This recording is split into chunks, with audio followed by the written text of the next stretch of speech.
O Supremo Tribunal Federal, através do ministro Ricardo Lewandowski, negou um pedido feito pelo advogado Carlos Alexandre Clonfaz para que fosse concedido um salvo-conduto para o ex-presidente Jair Bolsonaro e o ex-ministro da Justiça Anderson Torres.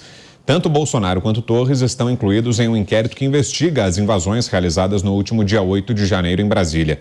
Além do salvo-conduto, o advogado ainda havia pedido o trancamento do inquérito contra os dois por ausência absoluta de indícios mínimos de autoria e materialidade.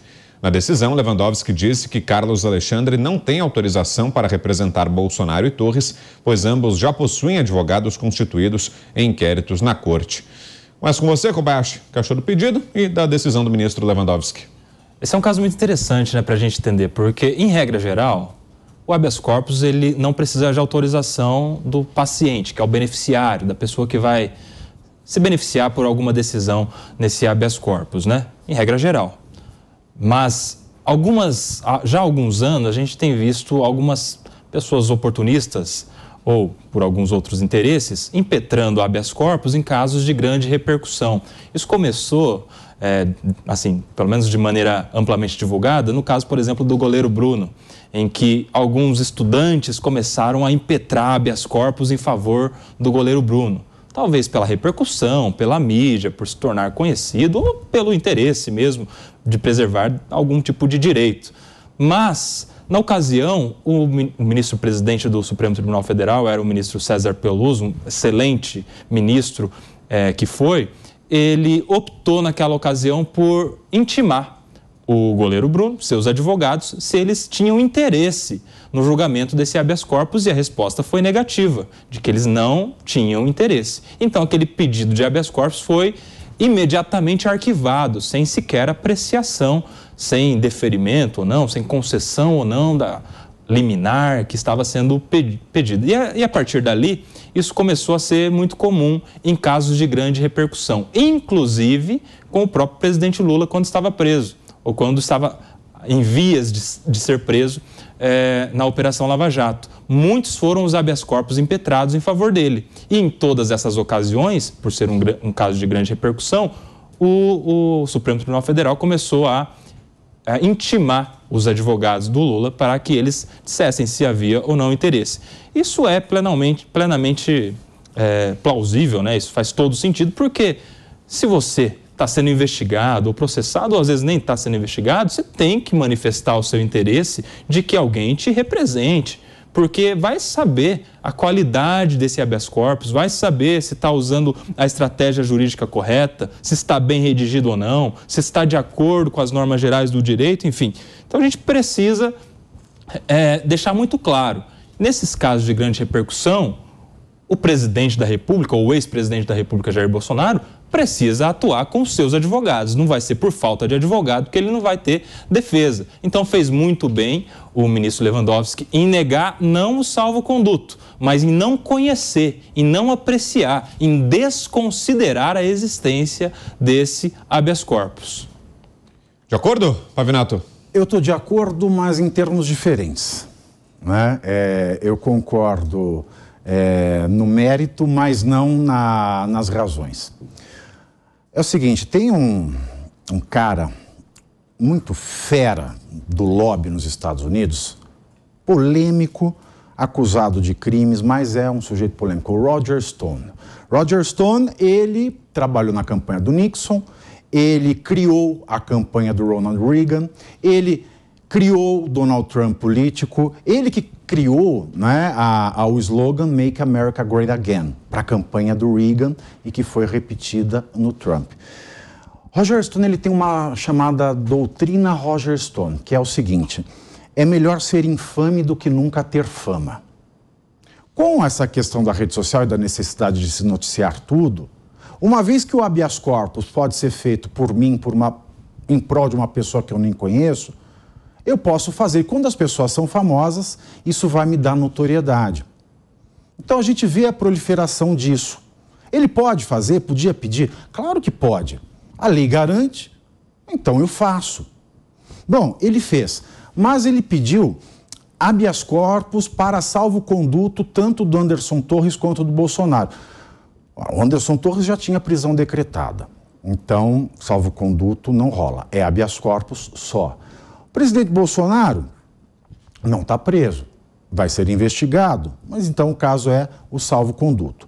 Mas ele pediu a mesma coisa para os dois através de um documento. Lewandowski, o lado ruim, né? Nós debatemos coisas, nos indignamos com coisas e não entendemos coisas por conta desses acontecimentos que geram mais mal entendido do que esclarecem um povo que já está desesperado por respostas. O Lewandowski, por outro lado, ele se revela pouco apto do conhecimento, olha, pouco conhecido das leis brasileiras. O Lewandowski nunca foi criminalista. O Lewandowski era professor de Teoria Geral do Estado no Departamento de Filosofia e Direito do Estado da Faculdade de Direito da USP, porque era assistente do Dalmo da Abreu de Dallari, que era o professor titular e foi um dos fundadores do PT. Nunca foi uma pessoa dedicada ao direito criminal. Um grande pensador, um grande filósofo, respeitado professor, mas nunca foi criminalista. Então, o argumento dele não devia ser esse, porque não existe isso de, ele já tem advogado na investigação. Não importa, qualquer um pode impetrar o habeas corpus. Então, a justificativa dele foi errada, mas, no mérito, a decisão não poderia ter sido outra. Então, fica aqui a fama para um advogado que fez essa peça para conseguir um pouco de projeção, colocar mais gasolina na fogueira do debate sobre as manifestações do dia 8, mas também mostrou que os nossos ministros precisam ser mais fiéis à letra da lei. Não é porque um advogado não foi por eles constituído que ele não poderia impetrar esse documento, mas é porque não há, no tipo de peça que foi feita, conveniência, não há o pré-requisito processual para que ele fosse adiante. Você, Zé? Pois é, eu não sou exatamente um jurista, mas eu sou um admirador do habeas corpus. Eu achei muito interessante, inclusive, a origem desse debate. Trata-se de um instrumento, assim, privilegiadíssimo. O habeas corpus, qualquer um pode apresentar e impetrar um habeas corpus. Em algumas prisões, tem cópia de habeas corpus pregada na porta para que cada preso possa fazer. Um juiz é obrigado a despachar, mesmo que o habeas corpus tenha sido feito num papel de pão, num guardanapo, enfim. Eu estou falando isso para se ter uma ideia de que o debate é interessante, porque trata-se mesmo de um instrumento privilegiado e deve ser assim. Esse habeas corpus preventivo existe mesmo. Todo grande caso aqui tem alguém que se aproveita na tentativa de correr atrás da luz azul, da fama, né? E apresenta algum instrumento e tal, e principalmente um habeas corpus. Agora, nós não estaríamos debatendo um habeas corpus preventivo para um ex-presidente da República do nível de Jair Bolsonaro se não houvesse uma inversão da ordem natural do direito no Brasil, do mundo jurídico no Brasil. Aqui, muito tempo atrás, me perguntaram, e aí, vai ser preso o presidente Jair Bolsonaro quando ele deixar a presidência? Eu dizia não. E disseram, olha, é possível. Eu respondo pela atividade normal da vida jurídica. Não há nada, nenhuma indicação que possa mostrar que ele está prestes a ser preso. Não existe isso. Não existe na CNTP, nas condições normais de temperatura e pressão. Porque, na verdade, no mundo jurídico confuso, assim é possível. E o habeas corpus, ele não pode ser simplesmente desconhecido. Aqui, na verdade, Pavinato, a gente vê na cobertura dos tribunais superiores que é uma saída pela tangente. Quando alguém não quer entrar no mérito, não conhece do pedido, que é o que aconteceu. E sobre aí dele não ser...